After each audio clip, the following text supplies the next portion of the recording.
Hello बच्चों, let's see the question. The question says toluene when heated with Br2 in Fe gives para-bromotoluene as the major product because the methyl group is option A para-directing, option B meta-directing, option C stabilizing group, option D deactivating group.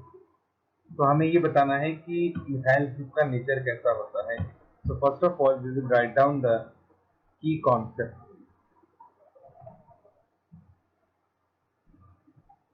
And key concept is hyperconjugation.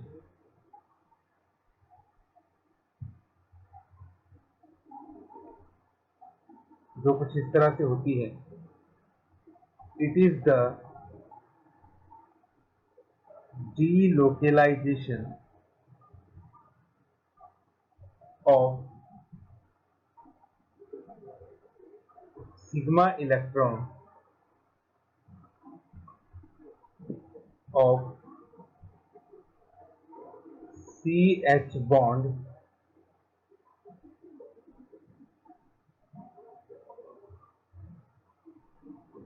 of an alkyl group which is directly attached with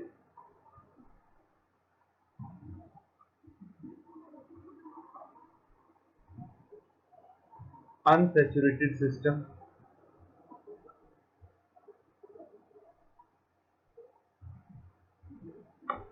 और carbocation. इसका मतलब ये हुआ कि अगर आपके पास कोई भी कार्बन है जिसके ऊपर या तो पॉजिटिव चार्ज है या फिर वो डबल बॉन्ड या ट्रिपल बॉन्ड कैरी करता है, तो उस कार्बन के नेक्स्ट वाला जो कार्बन है उस कार्बन के पास जो CH बॉन्ड के सिग्मा इलेक्ट्रॉन्स होंगे वो इस तरह से रेजोनेंस करना शुरू कर देते हैं. इसको हम हाइपर कॉन्जुगेशन कहते हैं. ठीक, तो हाइपर कॉन्जुगेशन एक तरह से एक ऐसी रेजोनेंस होती है जिसमें कि सिग्मा इलेक्ट्रॉन्स पार्टिसिपेट करते हैं, लेकिन वो सिग्मा इलेक्ट्रॉन्स जो हैं वो कार्बोकेटायन या डबल बॉन्ड के नेक्स्ट वाले कार्बन के होते हैं.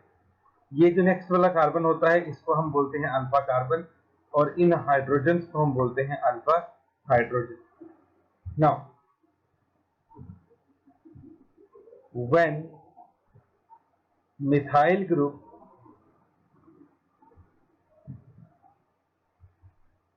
is attached with benzene ring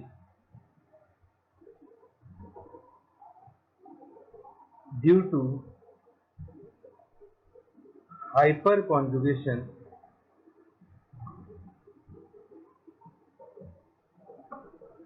it increase electron density on ortho and para position.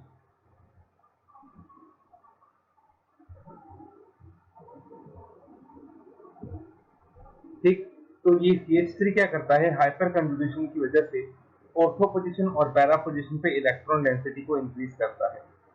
इसको हम कुछ इस तरह से दिखाते हैं. ये हमारे पास आ गई benzene ring, this is CH2. Now एक हाइड्रोजन को हमने इस तरह से दिखा दिया.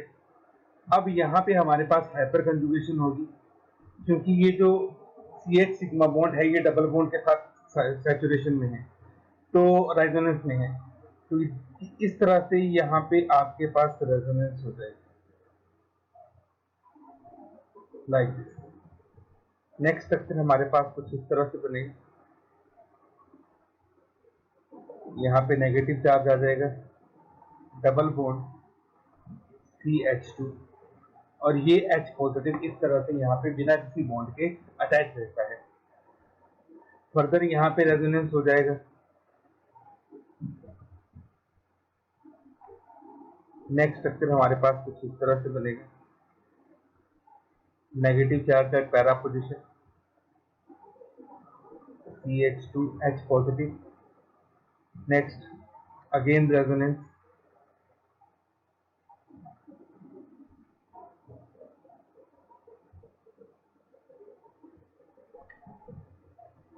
Double bond CH2H positive.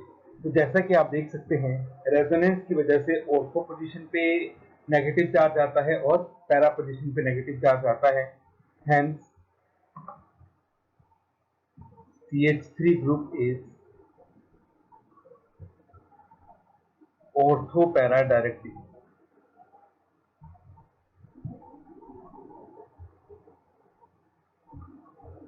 ठीक, तो अगर इलेक्ट्रोफाइल जुड़ेगा तो या तो वो ऑर्थो पोजीशन पे जुड़ेगा या फिर पैरा पोजीशन पे जुड़ेगा।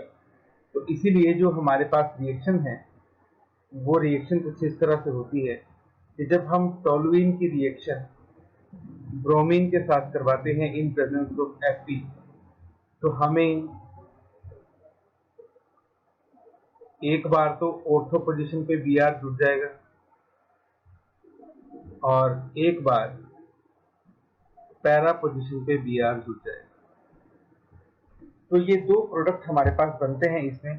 ठीक, अब इनमें ये कहता है कि ये जो पैरा वाला प्रोडक्ट बनता है ये बनता है मेजर और ऑर्थो वाला प्रोडक्ट थोड़ा सा बनता है माइनर। ठीक, so para product is major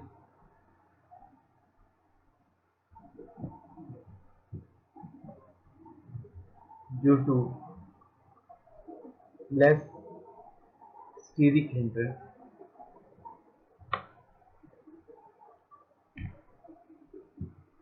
It is a type of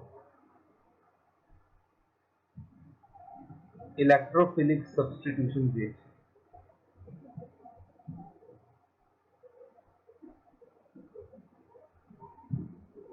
ठीक, ये एक तरह की इलेक्ट्रोफिलिक सब्स्टिट्यूशन रिएक्शन होती है जिसमें होता कुछ यूं है कि जब हमारे पास हाइपर कंजुगेशन की वजह से ऑर्थो पोजीशन पे नेगेटिव चार्ज आता है तो यहाँ पे Br पॉजिटिव जो कि इलेक्ट्रोफाइल होता है उसका अटैक होता है, वो इसको एक्सेप्ट करता है और हमारे पास ऑर्थो पोजीशन पे Br अटैच हो जाता है CH2H पॉजिटिव। ठीक है, इस तरह से हमारे पास यहाँ पे रहता है। यहाँ पे एक हाइड्रोजन भी होता है। नेक्स्ट स्टेप में ये हाइड्रोजन बाहर निकलता है, ये इलेक्ट्रॉन इधर जाते हैं और ये इलेक्ट्रॉन वापस रिवर्स हो जाते हैं। तो इस तरह से हमारे पास यहाँ पे प्रोडक्ट बन जाता है। सिमिलरली जब आपके पास पैरा पोजीशन पे नेगेटिव चार्ज होगा तो जो Br पॉजिटिव है वो पैरा पोजीशन पे अटैक करेगा और वो जुड़ जाएगा eight para position. Br H निकलेगा, ये इलेक्ट्रॉन इधर जाएंगे, ये इलेक्ट्रॉन इधर जाएंगे और ये वापस हो जाएगा। तो इस तरह से आपको ऑर्थो प्रोडक्ट भी मिलेगा और पैरा प्रोडक्ट भी मिलेगा, लेकिन लेफ्ट स्टीरिक इंटरेक्ट की वजह से पैरा प्रोडक्ट जो होगा वो हमारे पास मेजर होगा। This is the final answer. Hope you understood it well. Best of luck.